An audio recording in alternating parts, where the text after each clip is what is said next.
Hi guys, எல்லோருக்கும் வணக்கம். எப்பவுமே சந்தோஷமா இருக்க வாழ்க்கையில் தொடர்ந்து முயற்சி செஞ்சுக்கிட்டே இருங்க. நன்றி. இன்னைக்கு நம்ம பார்க்க போற ஒரு பதிவு என்ன அப்படின்னா, ஒரு அற்புதமான பதிவை தான் நம்ம பார்க்க போறோம். அதாவது ஒரு அடங்கல் பகுதியை நம்ம இன்னைக்கு பார்க்க போறோம். அது என்னன்னா, குருநாடி அடங்கல் அப்படின்னு சொல்லக்கூடிய ஒரு அற்புதமான அடங்கல். இதுக்கு பேர் என்ன சொல்லுவாங்கன்னா, குருநாடி பதுக்கு நாடி சூத்திர அடங்கல் அப்படின்னு சொல்லுவாங்க.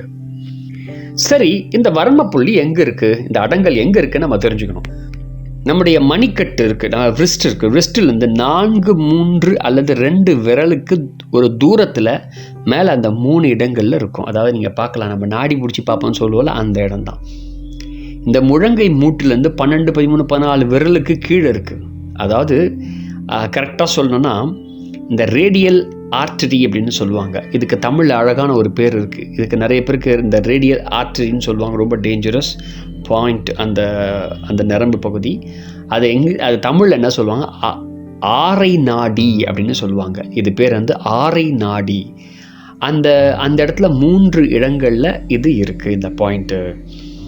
ஸோ இதுக்கு டைப் என்ன சொல்லுவாங்கன்னா, குருநாடி அடங்கல், கை அடங்கல், இரட்டை அடங்கல், தொகுப்படங்கல், புள்ளி அடங்கல் அப்படின்னு சொல்லுவாங்க, டைப்ஸ். ஸோ இது வந்து ரொம்ப ஆபத்தான பகுதி. அதனால் ரொம்ப நிதானமாக கையாளணும். நாடி நடை மாறுபடும், சீராகும். அதனால் ரொம்ப ஜாக்கிரதையாக. நிறைய பேர் நாடி பிடிச்சி பார்ப்பாங்க. ஆனால் இந்த நாடியை, இந்த குருநாடி அடங்கலை செயல்படுத்துறதுக்கு தெரியாது. அதாவது நாடியை மாற்றலாம்.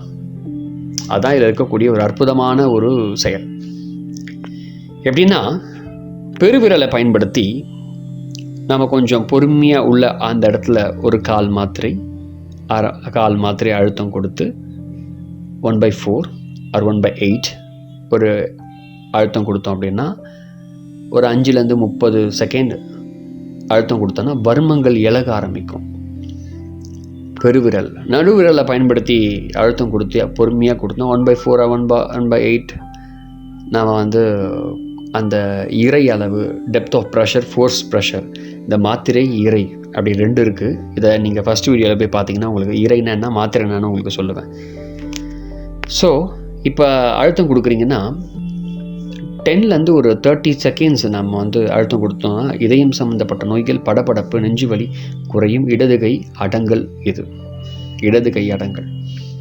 ரொம்ப மெதுவாக பெருவிரலை பயன்படுத்தி அழுத்தம் கொடுத்தோம் அப்படின்னா, ஒரு மாத்திரை அளவு 1/8, 1/4 நம்ம வந்து அழுத்தம் கொடுத்தோம் அப்படின்னா, இறை அளவு அழுத்தம் கையில் அழுத்தம் கொடுத்தோம் 30 or 60 செகண்ட்ஸ் நம்ம அழுத்தம் கொடுத்தோம் அப்படின்னா நாடி நடை சீராகும். நாடிகள் வந்து கண்ணாப்பின்னு ஓடிட்டுருக்கோம். அதை சமநிலைப்படுத்துறதுக்கு ஒரு வர்மம் இருக்குது அப்படின்னா அதுதான் இந்த அடங்கல் வர்மம். ஆனால் இதில் ஒரே ஒரு விஷயம், அரை மாத்திரைக்கு மேலே அழுத்தணும் அப்படின்னா தலை சுற்றல், படபடப்பு, மயக்கம் வரும். அதனால் அரை மாத்திரை கிட்ட போகவே கூடாது.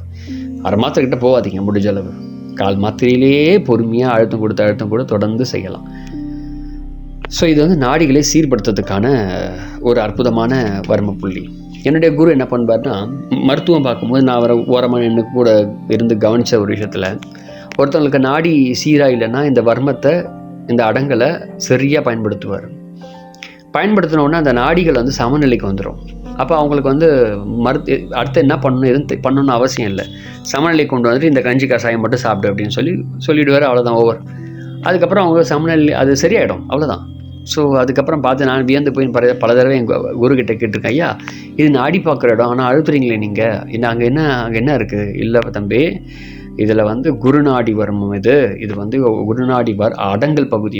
இதை நம்ம அழுத்தணும்னா வர்மம் சம்மந்தப்பட்ட பிரச்சனைகள் இருந்தால், அடிப்பட்டு ஏதோ பிரச்சனை இருந்தால் கூட அதை இலகி சரி பண்ணும்.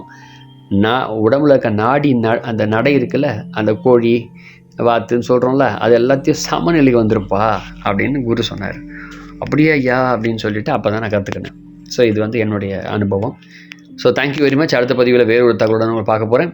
மறக்காமல் வீடியோவை சப்ஸ்கிரைப் பண்ணுங்கள். நிறைய பேர் சப்ஸ்கிரைப் பண்ணாமல் பார்த்துட்ருக்கீங்க, சப்ஸ்கிரைப் பண்ணுங்கள். நிறைய பேருக்கு வீடியோவை ஷேர் பண்ணுங்கள் கூட. Thank you very much.